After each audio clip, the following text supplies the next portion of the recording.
It is with divine pleasure that I'm here meeting Tim Anders, aka Dr. Hope, children's author, poker player, who donates a portion of his royalties and poker winnings to Child Help, an organization that fights child abuse.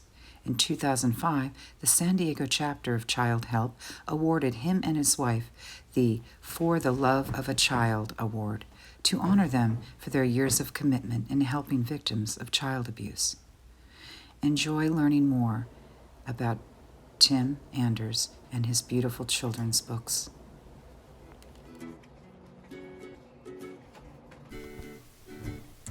Hi, I'm Robin from everythingfallbrook.org, and tell me who you are, sir.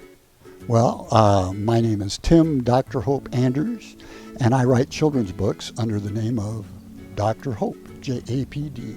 Oh, that's awesome. Why don't you tell me about your books? Okay, my books are designed to be life lessons for children, to give them a head start on life, to teach them life lessons that will basically help them throughout their lives. During this pandemic, I found out that so many people were struggling, and I wanted to do something to help them. So I know people couldn't afford to buy my children's books, so what I did is I spent months and months and months converting my award-winning illustrated children's books into ebooks and audiobooks. And then I created a website where I put them up on the website, and you can go to that website at drhopeaudioebooks.com and pay whatever you can afford for the books. You can download the ebooks and the audiobooks, and if you can afford $0, you pay $0. Why don't you tell me some of the places where your books are already at? Okay, well, you could start with Fallbrook Public Library. They're there. Also, we've donated books to the children at the Duluth farm workers place, because these farm workers kids, they don't have anything to read, and my books are in English and Spanish, most of them. Oh, that's beautiful. So you have your books in Spanish as well. Yes. Well, it's the same book, but part of it's written in English and part of it's written in Spanish. Oh, that's really nice. So they're definitely bilingual. Yes. The interesting thing is they're in rhyme, and you cannot translate stuff in rhyme and have it work.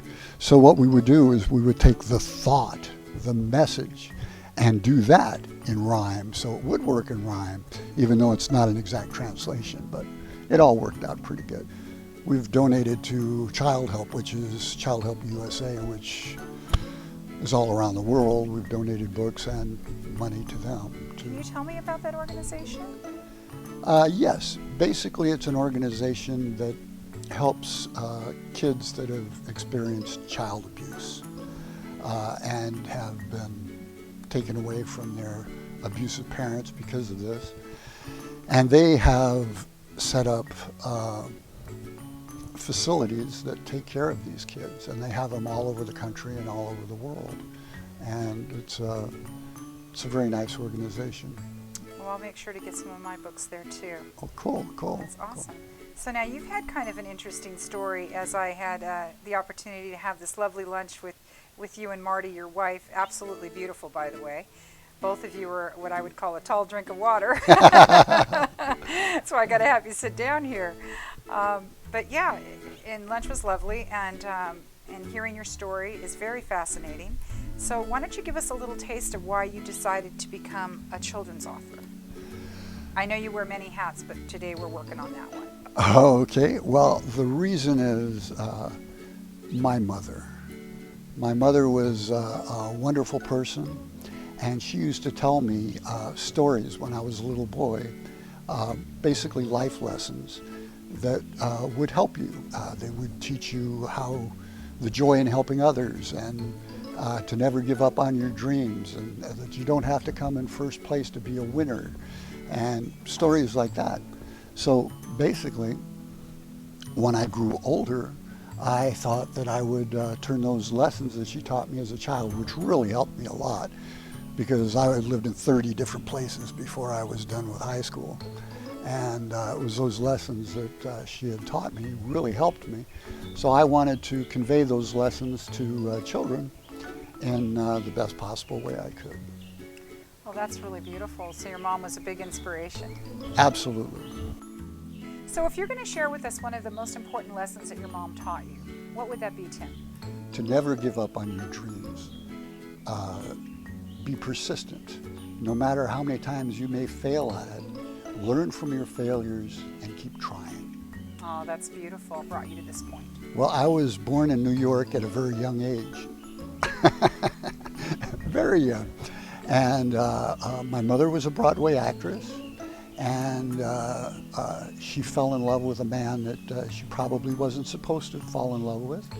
And she had 2 children. The man she fell in love with was a Catholic priest. So that was a no-no. And what happened is there became quite a problem between the church and my mother, and which caused me to be separated from her at a young age. When I was only 6 years old, I was put into foster homes and orphanage-like situations until my mother, through her perseverance, got us back, and we went all around the country. And it was the lessons that she taught me as a child that helped me get through what some people would say were some very trying times. I didn't find them that way. I found them to be very entertaining times and full of learning experiences. So you took it in stride. Absolutely. Oh, that's great. Well, you seem to have a real even keel about you.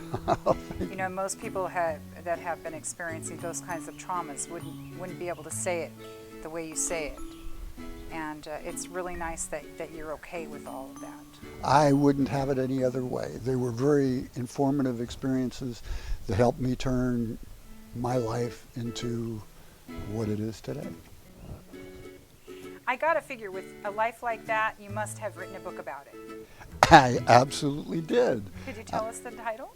Sure, the title is Everybody Calls My Father Father, because, hey, everybody did call my father father. Oh, that's right, he was a priest. That's right.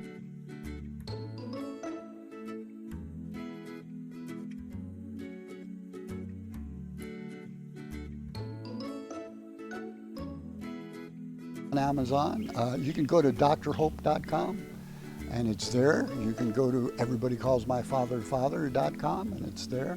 Okay. Do you have a Twitter handle? Or a do. Instagram or any of that? I do. Tell yes. me all of those. Okay, well, I just started with them, but it's author Dr. Hope, all one word, and that's also Facebook and LinkedIn and Instagram. Okay. But I'm just starting on there, so nobody knows me yet. Now, you are a doctor. No. You're not. So Dr. Hope came from? Well, I write children's books under the name of Dr. Hope, JAPD. Oh, okay. The JAPD stands for Just a Pretend Doctor. Oh, I love it. JAPD, Just a Pretend Doctor. Because you know how Dr. Seuss and all doctors out there, I get they you. always have letters. Yes, that's great. And the reason I took the name Hope is because I wanted to give hope to children. Oh, that's beautiful. Now that is beautiful. So Dr. Hope giving hope to children through his books and life lessons that inspired by his mom. Exactly. This is Laughing Day, El Dia para Reír. It's written in English and Spanish. It teaches you the joy of helping others. This is Little Miss Contradiction and the Fuzzy Winkle. It is just a silly book about silly stuff. The Frog Who Couldn't Jump is a nice little story that teaches you that you don't have to come in first to be a winner. Punctuation Pals, in a very amusing way, will teach you how to do punctuation properly. Wonderful Wuzzes teaches you the joy of living in the present moment. Chip the Little Computer teaches you to be persistent, to believe in your dreams, and to never give up. That's about it. Thank you so much. And thank you so much for the interview, Tim. Oh, you're very welcome, and it was a pleasure meeting you and having lunch with you. Thank you so much. From everythingfallbrook.org, have a great day. Thank you.